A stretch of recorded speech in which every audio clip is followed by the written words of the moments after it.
In the Witch's Tent by Fritz Leiber.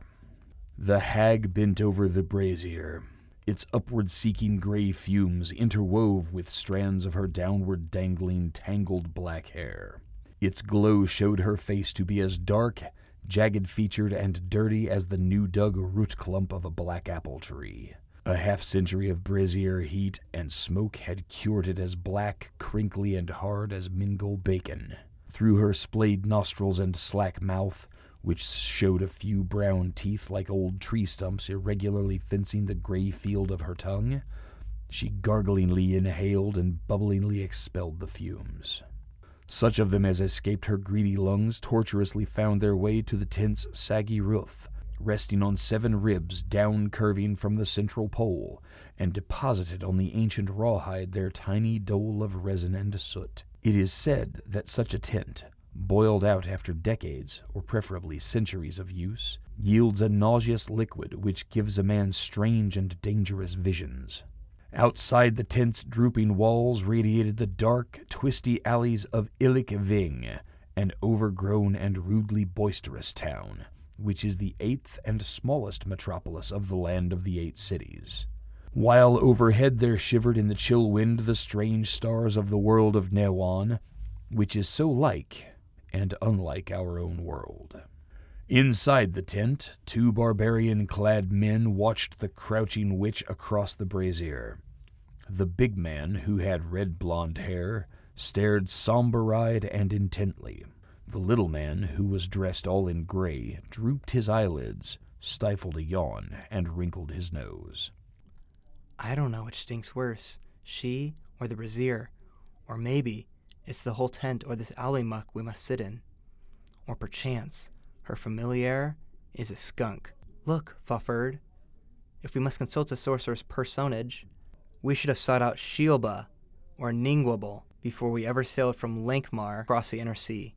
They weren't available. Shh, Greymouser. I think she's gone into a trance. Asleep, you mean? The hag's gargling breath began to sound more like a death rattle. Her eyelids fluttered, showing 2 white lines. Wind stirred the tent's dark wall, or it might be unseen presences fumbling and fingering. The little man was unimpressed. I don't know why we have to consult anyone. It isn't if we're going to go outside to Newan altogether, as we did in our last adventure. We've got the papers, the scrap of ramskin parchment. And we know where we're going. At least you say you do. Shh! Before embarking on any great enterprise, it's customary to consult a warlock or witch. Then why wouldn't we have consulted a civilized one? Any member in good standing of the Langmar Sorcerers Guild. He'd at least have a naked girl, or 2, around to rest your eyes on when they began to water from scanning his crabbed hieroglyphs and horoscopes. A good earthy witch is more honest than some city rogue, tricked out in black cone hat and robe of stars. Besides, this one is nearer our icy goals and its influences. You and your townsmen lust for luxury. You turn a wizard's workroom into a brothel? Why not? Both species of glamour at once. Then, jerking his thumb at the hag, Earthy, you said. Dungy describes her better. Shh, Mouser! You'll break her trance. Trance? the little man re-inspected the hag. Her mouth had shut, and she was breathing wheezingly through her beaky nose alone, the fumed, sooty tip of which sought to meet her jutting chin. There was a faint high wailing, as of distant wolves or nearby ghosts, or perhaps just an odd overtone of the hag's wheezes. The little man sneered his upper lip and shook his head. She's only stoned out of her skull. I'd say you shouldn't have given her so much poppy gum. But that's the entire intent of trance.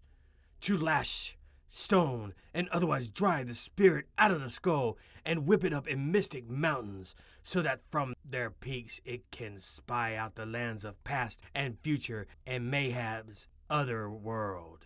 I wish the mountains ahead were merely mystic. Look, Fufford, I'm willing to squat here all night, at any rate for 50 more stinking breaths or 200 bored heartbeats, to pleasure your whim. But has it occurred to you that we're in danger in this tent? And I don't mean solely from spirits. There are other rogues than ourselves in Illigving, some perhaps on the same quest as ourselves, who dearly love to scupper us.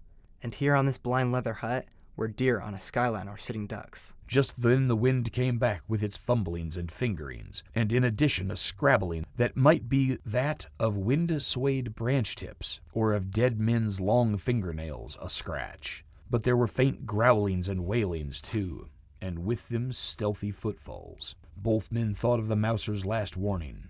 Faferd and he looked toward the tent's night-slitted skin door and loosened their swords in their scabbards. At that moment the hag's noisy breathing stopped, and with it all other sound. Her eyes opened, showing only whites, milky ovals infinitely eerie, in the dark root tangle of her sharp features and stringy hair. The gray tip of her tongue traveled like a large maggot around her lips. The mouser made to comment, but the outthrust palm side of Faferd's spread-fingered hand was more compelling than any shh. In a voice low but remarkably clear, almost a girl's voice, the hag intoned, "For reason, sorceress and dim, you travel towards the forest rim." Dim is the key word there. Typical witchy say-nothing. She clearly knows not about us except that we're headed north, which she could get from the gossipy mouth. You north, north, north, and north must go, through daggered ice and powdered snow. More of the same, but she must rub it in. Even the snow? Brr. Ugh. And many rival envied eye will dog your steps until you've died. Aha, the inevitable fright thrust, without which no fortune tale is complete. But after peril's cleansing fire, you'll meet at last your heart's desire. And now pat the happy ending. God's but the stupidest palm-reading prostitute of Ithmar could. And then you'll fight. Something silvery gray flashed across the mouser's eyes, so close its form was blurred. Without a thought, he ducked back and drew scalpel. The razor-sharp spear blade, driven through the tent's side as if it were paper, stopped inches from Faferd's head and was dragged back. A javelin hurtled out of the hide wall. This the mouser struck aside with his sword. Now a storm of cries rose outside. The burden of some was, "Death to the strangers!" Of others, "Come out, dogs, and be killed!" The mouser faced the skin door, his gaze darting. Faferd, almost as quick to react as the mouser, hit on a somewhat irregular solution to their knotty tactical problem, that of men besieged in a fortress whose walls neither protect them nor permit outward viewing. At first step, he leaped to the tent's central pole and with a great heave drew it from the earth. The witch, likewise, reacting with good solid sense, threw herself flat in the dirt. Hey! We decamp. Mauser, guard the front and guide me. And with that he charged toward the door, carrying the whole tent with him. There was a rapid series of little explosions as the somewhat brittle old thongs that tied its rawhide sides to its pegs snapped. The brazier tumbled over, scattering coals. The hag was overpassed.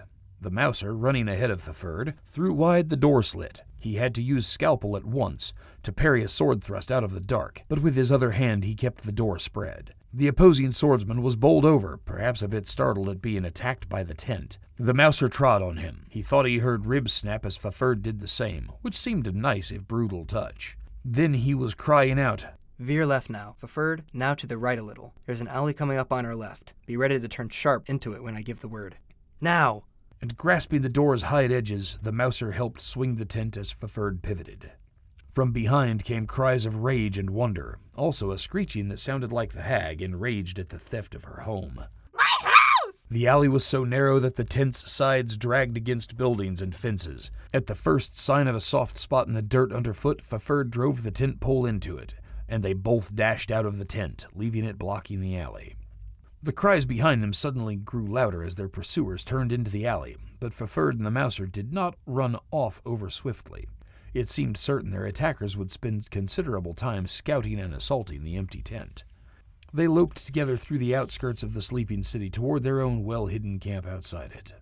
Their nostrils sucked in the chill, bracing air funneling down from the best pass through the Trollstep Mountains, a craggy chain which walled off the land of the 8 cities from the vast plateau of the cold waste to the north. Faferd remarked, "It's unfortunate the old lady was interrupted just when she's about to tell us something important." Not only was she a waste of time, it was a waste of time that almost got you killed. She already sung her song, and the sum of which was 0. I wonder who those rude fellows were and what were their motives. I thought I recognized the voice of that ale-swiller Gnarfy who has an aversion to bear meat.